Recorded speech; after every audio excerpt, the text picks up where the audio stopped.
Imagine driving through a town where, well, pretty much everything, you see the buildings, the roads, just daily life.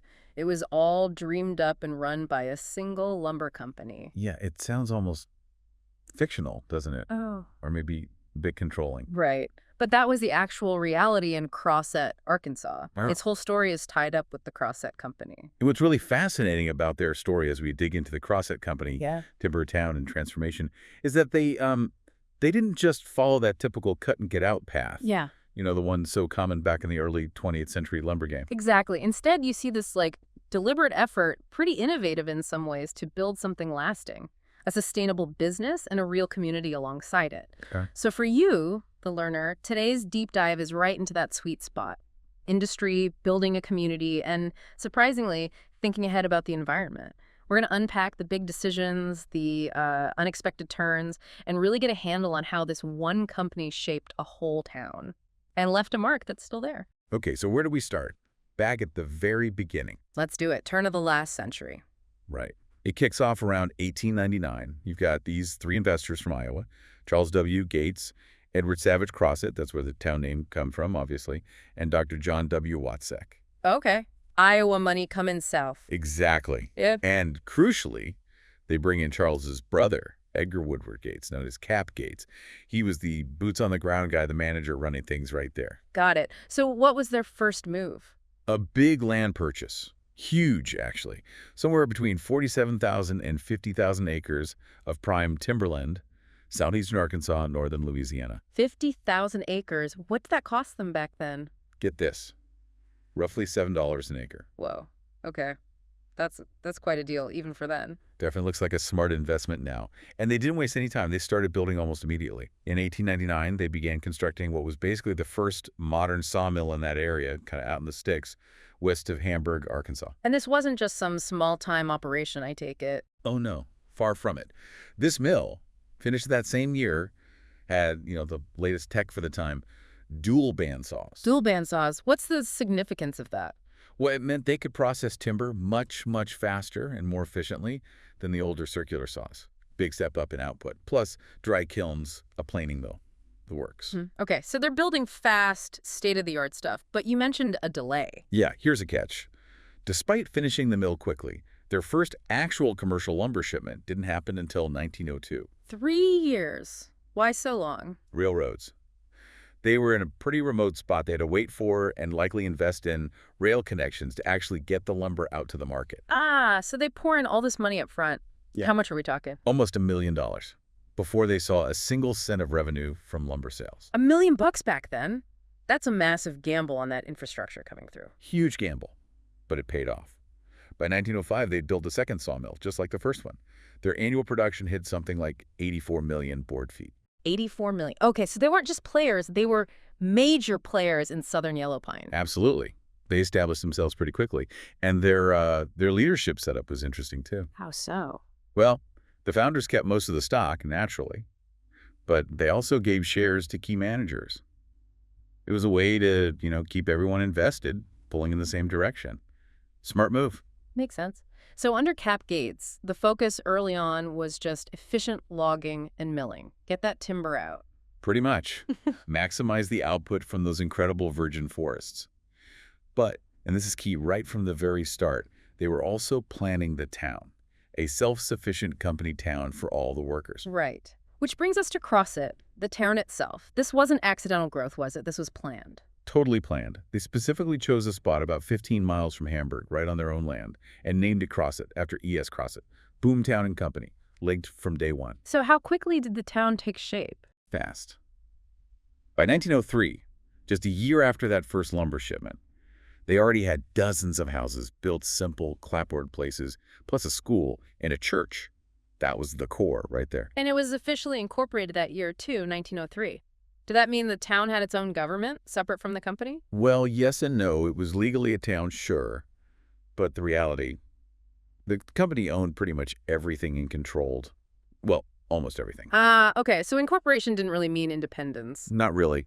But that control meant they could roll out infrastructure incredibly fast for rural Arkansas back then, like full electric service by 1904. 1904. Powered by the mill's generator. Most rural places wouldn't see that for years. And they had a telephone exchange by 1907. Yeah, electricity and phones that early is pretty impressive. They even started a newspaper. Yep, the Crossett Observer started in 1906. Good way to keep everyone in the loop, especially being relatively isolated. Makes sense. And their influence went beyond just infrastructure and news, right? Churches. Oh, yeah. They actively built and supported churches. Started with the Methodist one in 1904. Others followed. It was all part of building that community fabric. And the hospital. That seems particularly paternalistic, progressive. Both, maybe. They opened a small hospital in 1908. And for a really small monthly fee, like $1, maybe $1.75, Yeah. employees and their families got comprehensive medical care. $1.75 a month for health care in 1908? That is remarkable. It really was a huge benefit for the time. Shows how deeply involved the company was in workers' lives. And the center of that daily life, I understand, was the company store, the commissary. Sounds like more than just a store. Oh, it's the store.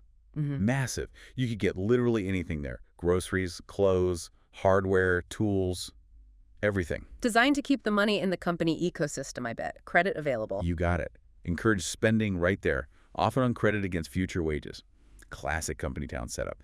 And right next door was this big 3-story Masonic hall built in the 1910s. What was in there? All sorts of things. Offices, the post office, and the Masonic Lodge, of course. Became another big community landmark. And down Wayne Street? More company stuff? Yep.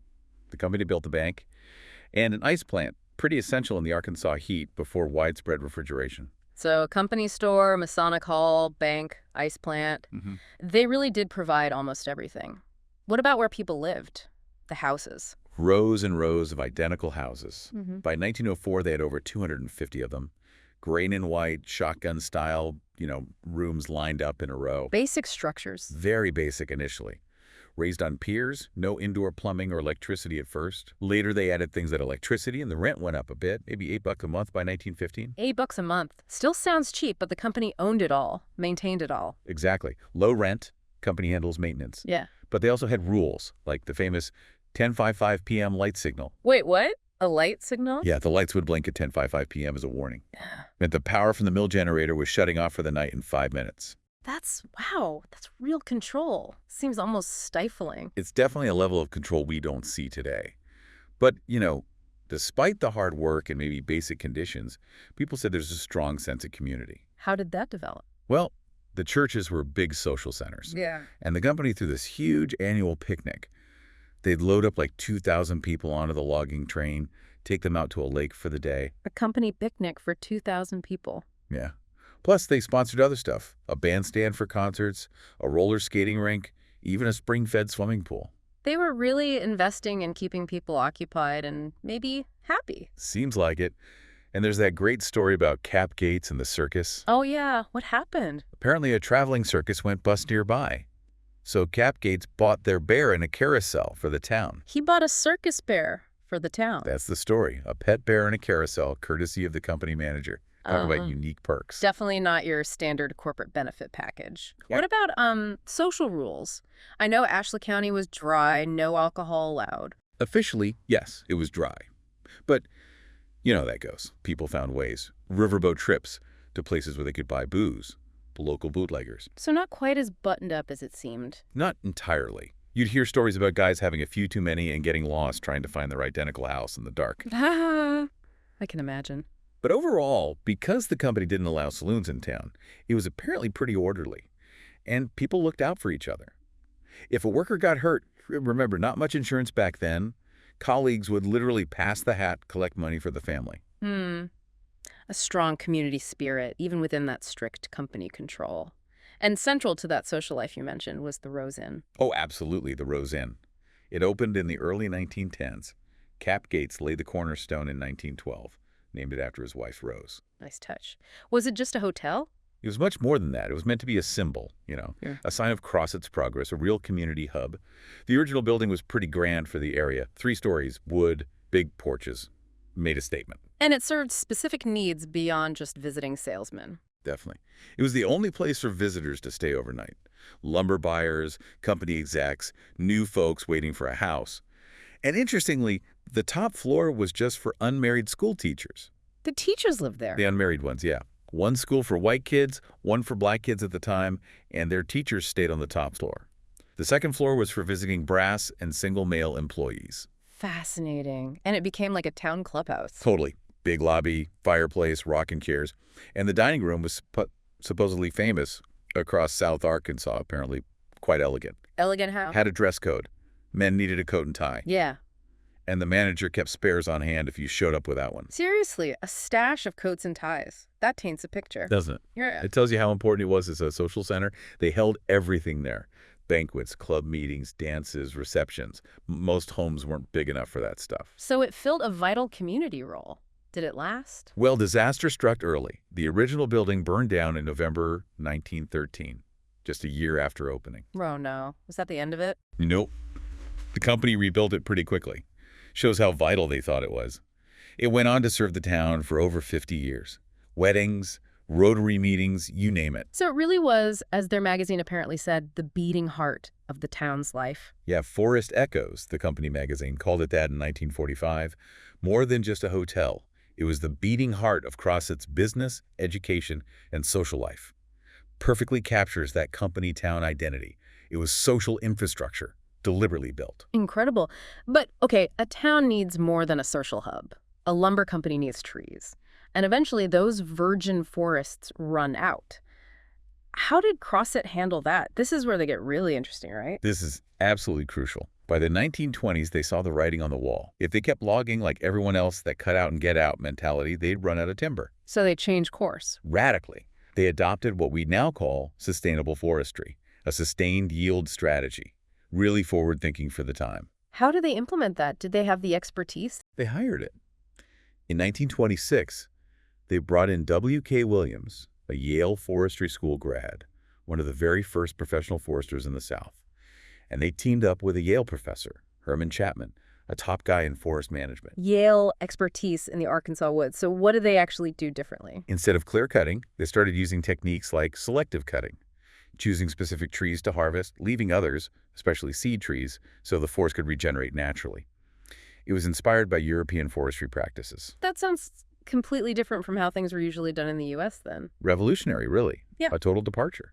And they went further. They partnered with the U.S. Forest Service. To do what? To create the Crossett experimental forest. In 1933-34, about 680 acres just south of town, dedicated purely to research. An experimental forest. In the Depression era, what were they studying? How to best manage southern pine forests sustainably. Things like regrowth rates, fire control techniques, wildlife impacts, silviculture, the whole science of growing trees. And this research, it paid off. Big time. Their work got international attention. They literally turned logged-over lands, potential wastelands, back into productive forests. It ensured the company wouldn't just boom and bust like so many others. They were solving environmental problems back in the 70s? That's pretty amazing. It really is. Thinking about long-term resource management, decades before it became a mainstream concern. And their innovation wasn't just in the forest, right? They Yeah. started using more of the tree. Exactly. Waste not, want not. In the 1930s, they evolved into what's called an integrated forest products company. They built mills to use the leftovers. Leftovers like what? Pine slabs, smaller logs, even sawdust. Stuff that often got burned or just left behind. They built a big kraft pulp and paper mill, completed in 1937. Kraft pulp. That's for making strong paper? Yep. Linerboard for boxes, paper sacks. That first run of paper, March 17, 1937, was a huge deal in town. They called it Paper Mill Day. A town holiday for paper. I love it. Showed how important it was. And they didn't stop there. They started the Crossett Chemical Company. Chemicals from wood. Yeah, distilling things like turpentine, pine rosin, wood alcohol from the milling byproducts, basically using almost every single part of the pine tree. So more revenue streams, less waste. Smart business. Very smart. And they kept reinvesting the profits into more R&D, better technology. By the late 30s, everyone saw Crossett as a model operation, efficient and conserving resources. They even started that magazine, Forest Echoes, partly to showcase their achievements. How did this diversification help them during the Great Depression? Must have been a tough time even for them. It was huge. While other lumber companies were struggling or going under, Crossett was relatively stable because they had paper, they had chemicals, not just lumber, and critically, they hadn't overcut their forests. They had resources for the future. Exactly. They even consciously slowed down sawmill production to match the rate their forests were regrowing, setting themselves up perfectly for what came next. Which was World War II. So heading into the 1940s, Crossett is this prosperous, maybe a bit insulated company town, about 3,000 people. Roughly, yeah. Still very much dependent on the company, Yeah. despite that earlier incorporation. And there was actually a bit of rare labor trouble just before the war. Oh yeah, what happened? A big strike in June 1940. Sawmill workers wanted a union. It lasted 58 days. Almost 2 months.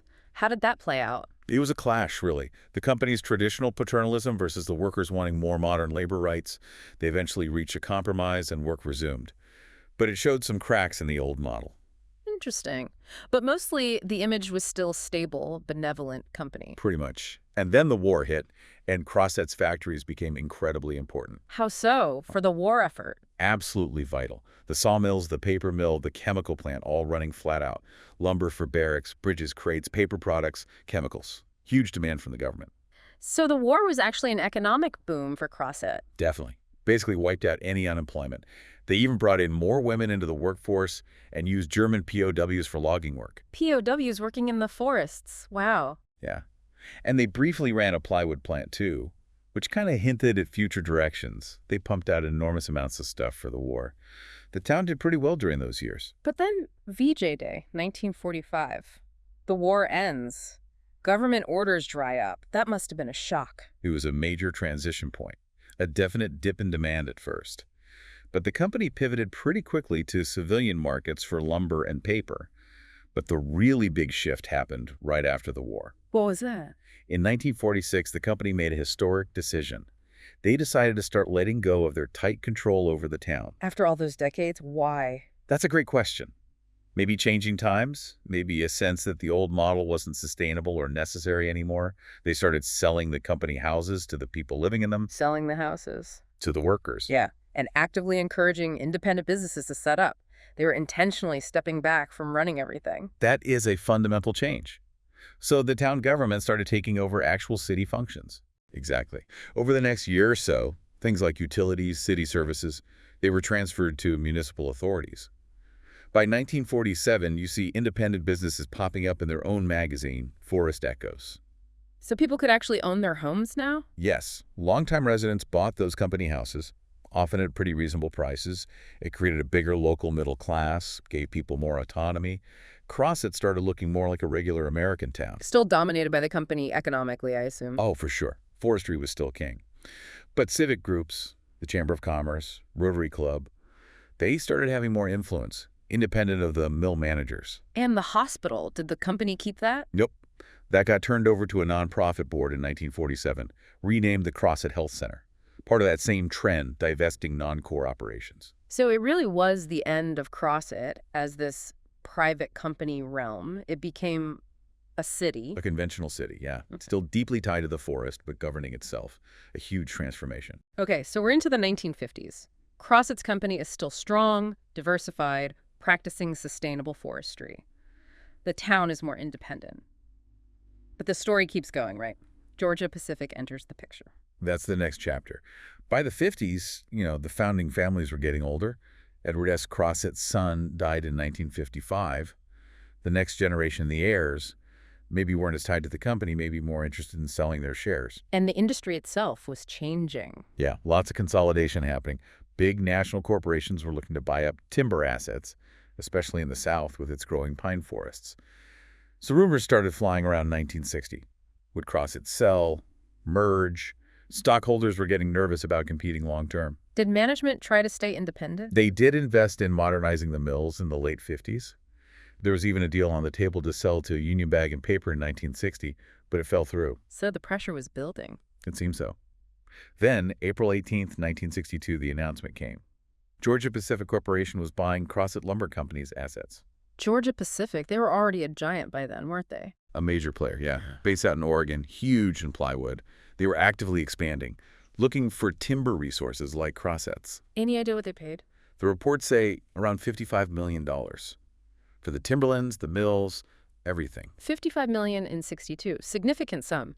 So Crossett goes from being this independent powerhouse to being a division of a national company. How did that transition go? Was it disruptive? Apparently, it was pretty smooth, all things considered. Crossett's general manager stayed on. Georgia Pacific gave assurances that jobs would be slashed, life wouldn't change drastically. Did they bring in new types of production? Yes, GP was big in plywood, remember, so they quickly added plywood manufacturing to Crossett's operations. Later on, under GP, they expanded chemicals and added tissue paper, too. So the merger was the end of the independent Crossett Company, but not the end of forestry in Crossett, Arkansas. Not at all. It ensured Crossett remained a major center for the forest products industry, a forestry capital, just under a different corporate banner. So looking back at this whole arc, what's the lasting legacy of the Crossett Company? It feels like more than just lumber mills. Oh, much more. The legacy is etched onto the landscape of Ashley County, physically and socially. For decades, Crossett was the company town ideal, for better or worse. It provided jobs, homes, hospitals, stores, everything. It was often called a model community, right, for its orderliness. It was relatively prosperous, very organized, and that created deep roots. Generations of families worked for the company, lived in the town. That builds a really strong community bond that, lasted even after the company sold the houses and stepped back. And the forestry innovations, the Crossett experiment. Huge legacy there. It genuinely influenced how forests were managed across the country. And that Crossett experimental forest, it's still active today, still doing important research based on those foundations laid back in the 30s. Has the town tried to preserve this history? Yeah, there have been efforts. They restored one of those original shotgun houses back in 1985, turned it into a museum. Some landmarks, like the auditorium and the railroad depot, are historically designated, tangible links to the past. What about the Rose Inn? Does anything remain? The building itself is gone, sadly, Yeah. but it lives on large in local memory. People still talk about it. Apparently, there have even been discussions about maybe rebuilding a replica someday. It clearly meant a lot to the town's identity. It sounds like there's a lot of historical material available, too. It's a well-documented story. Incredibly well documented. The Charles W. Gates papers at LSU libraries are a treasure trove. Board meeting minutes, annual reports, letters between managers, operational details. Personal letters, too, from Cap Gates. Yeah, correspondence, even letterpress copybooks from Charles Gates. Gives you amazing insight into the decisions behind building the company and the town, plus architectural blueprints, town plans, those Sanborn insurance maps that show incredible detail. Sanborn maps. Those are fantastic resources. Aren't they? Original plans for the Rose Inn, the commissary, even an album of early photos showing how Crossett grew. And those company magazines, Forest Echoes, give you the company's own perspective, how they saw themselves as this progressive timber empire. So we have a really rich picture thanks to those archives. Absolutely. It lets us see how Crossett became Arkansas's biggest lumber company, how it shaped the whole region, its unique mix of innovation in forestry, that paternalistic but community-focused approach. It really set them apart. And the diversification into paper and chemicals wasn't just smart business, it meant stability for the workers. Crucial stability. And the town, they built schools, churches, buildings, traditions that legacy endured. When Georgia Pacific took over, they didn't just buy mills, they inherited this whole unique cultural heritage. It really is a compelling story, a microcosm of Southern industrial history, maybe. Company and community growing, changing, adapting together. Perfectly put. A really fascinating case study of how business, community, and environment can intersect, evolve, and leave a lasting mark. Okay, so let's try to wrap up the key takeaways from this deep dive. We started with these Iowa investors who did more than just start a lumber business. They literally built a town, Crossett, Arkansas, from scratch. Right. And then, crucially, they adopted these really innovative forestry practices, sustained yield, the experimental forest completely bucking the trend of just cutting everything down. And we saw the unique life inside that company town. The commissary, the Rose Inn, the company hospital, a real mix of paternalistic control and genuine community building. Followed by that gradual shift, the company stepping back, selling homes, letting the town become more independent before the eventual merger with Georgia Pacific in 1962. For me, the real aha moment is just how deeply one company could shape every aspect of a place and its people's lives, and also how early adoption of sustainable thinking actually helped them endure. Yeah, that sustainability piece is striking. It shows it was possible, even back then, to think long-term about resources and build a community, even within that profit-focused company town model. Different context, of course, but the principle holds. And for you, the learner, hopefully the story sheds light on those big themes, how industry shapes communities, the complexities of that relationship, and that constant balancing act between economic growth and taking care of the environment. Which leads us to a final thought for you to chew on. In today's world, With giant corporations having such immense influence, what are the modern versions of company towns? Maybe they're not physical towns anymore. Maybe they're online spaces dominated by a single platform. Interesting question. Yeah, and what are the long-term effects of that kind of concentrated influence? How can businesses now try to balance making money with genuinely contributing to community well-being and environmental health? Does the Crossett story offer lessons or maybe warnings for today?